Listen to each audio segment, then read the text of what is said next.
Marley Goes to School by John Grogan. Illustrated by Richard Cowdery. The author of this book is John Grogan. That means he's the one that wrote the words. The illustrator of this book is Richard Cowdery. That means he's the one that drew the pictures. It took two people to make this book.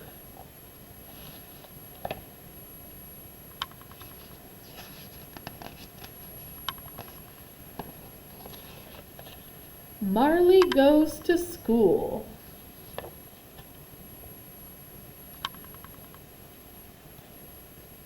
It was the first day of school, and Cassie laid out her back-to-school supplies.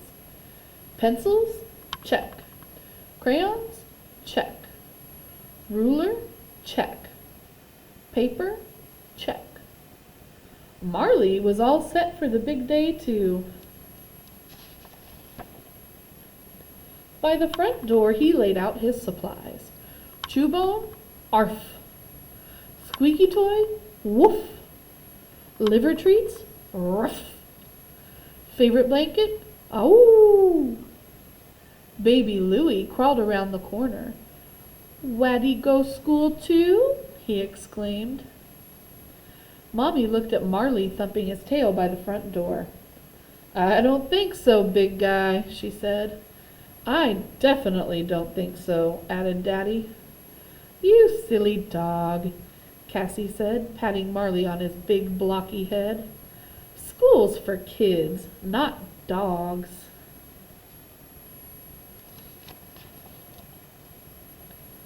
Marley cocked his head and let out a low whine. Cassie was his best friend, and he was used to going everywhere she went.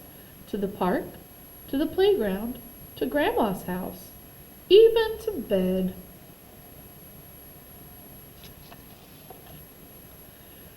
"Grab your backpack," Mommy called out. "We don't want to be late." "Arf, arf," Marley said, grabbing his leash in his teeth and hopping up on his hind legs and dancing by the door. "Arf, arf yourself," Mommy said. "You're going in the backyard where you can't get into trouble." "Good idea," said Daddy, and the whole family set off to walk Cassie to school.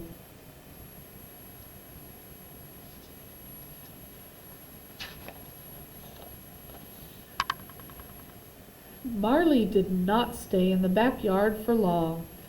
He started to dig, and he dug and dug and dug, and the dirt flew up behind him until it formed a giant pile. A regular Mount McMarley. Up flew Mommy's marigolds, out flopped Daddy's daffodils, away went Cassie's carrot patch.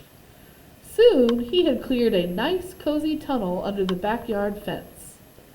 With a wiggle and a waggle and a whip-whop of his tail, he belly-crawled to freedom. Marley sniffed his way to the sidewalk, looked both ways, all clear, and followed Cassie's scent straight to the front door of the school. The front door was propped open. "They're expecting me," Marley thought, and he walked right in.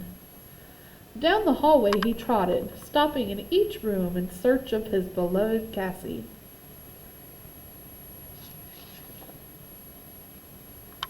Marley tried the copy center. Not in here, he thought. And then he took a moment to leave a calling card.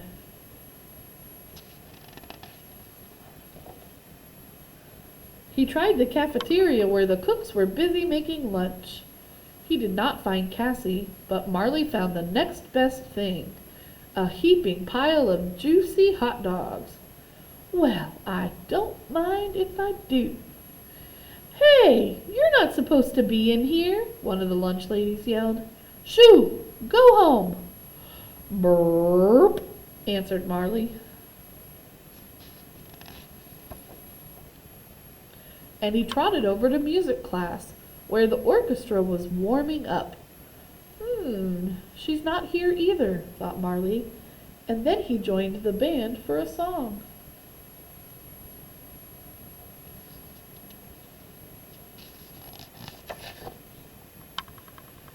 In science class, Marley did not find Cassie, but he did find a cage with 10 white mice inside. "What are you doing in there?" With a scratch of his paw and a flip of his nose, Marley busted open the cage door and the mice scampered to freedom. He barked excitedly as if to ask, "Who wants to help me find Cassie?" Marley followed the mice to the library, where the quiet didn't last long. "Mice!" screamed a little girl. "Big fat ones!" shouted a little boy.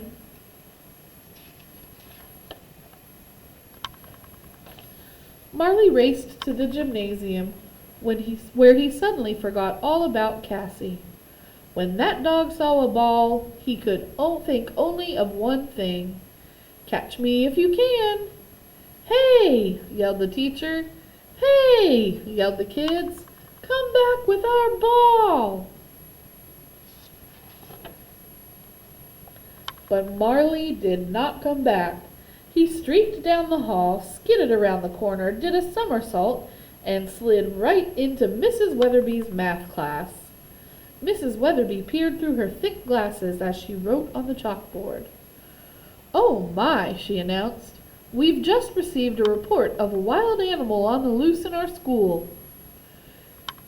If you come across this animal, stay back. He may be dangerous." "Yes, Mrs. Weatherby," the student said.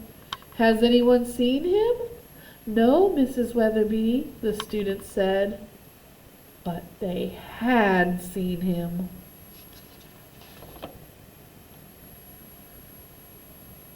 And helped make sure that Mrs. Weatherby would not.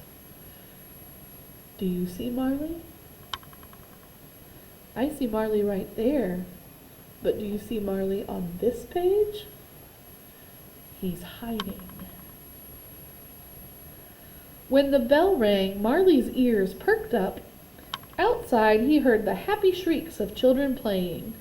There was no sound Marley loved more than the sound of children at play. He headed toward it.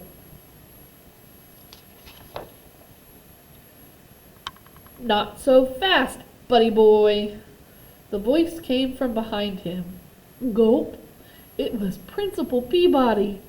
She seized Marley by the collar and read his tag. "Aha! Cassie's dog! I should have figured." She tied Marley to the radiator with a rope.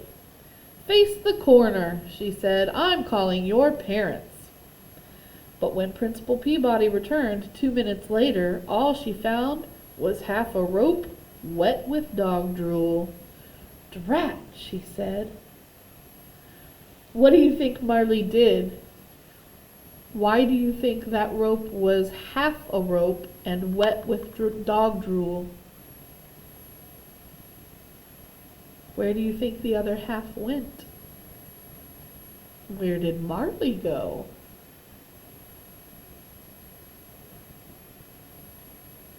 Did he chew the rope and escape?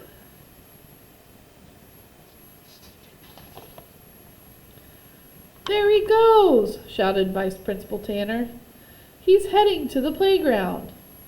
"I'll head him off!" cried the gym teacher. "I'm on his tail!" declared Mrs. Weatherby, shaking her fists. "Tackle him!" screamed the lunch ladies. The grown-ups chased Marley across the playground. They chased him through the tunnel and over the tires and under the hoops. They chased him up the jungle gym and down the slide. They chased him past the swing set and around the teeter-totter. They chased him right into Cassie's arms. "Marley!" Cassie shrieked with delight. "You did come to school!" "Is that your dog?" Vice Principal Tanner asked. Cassie said. "He looks somewhat familiar." "There you are!" Mommy and Daddy yelled. "Bad dog, Marley!" "Ba-boo-boo, Waddy!" Baby Louie said. Now, said Principal Peabody. "All's well that ends well." And Marley was so happy he jumped in the air and gave the principal a big, fat, sloppy kiss. right on the lips. Teacher's pet. The end.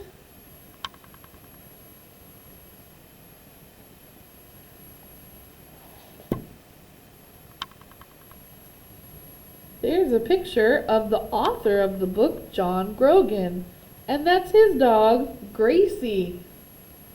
Does Gracie look like Marley?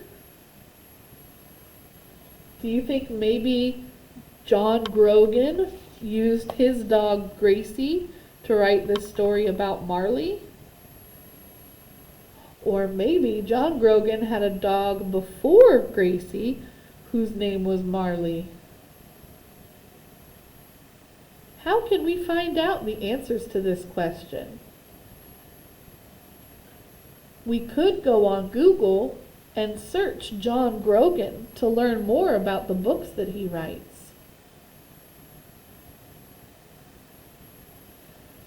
If you want to search John Grogan on Google to learn more about his books, you can do so with your parents' permission. Make sure you check with mom or dad before you go online. Have a good day, and I'll talk to you soon.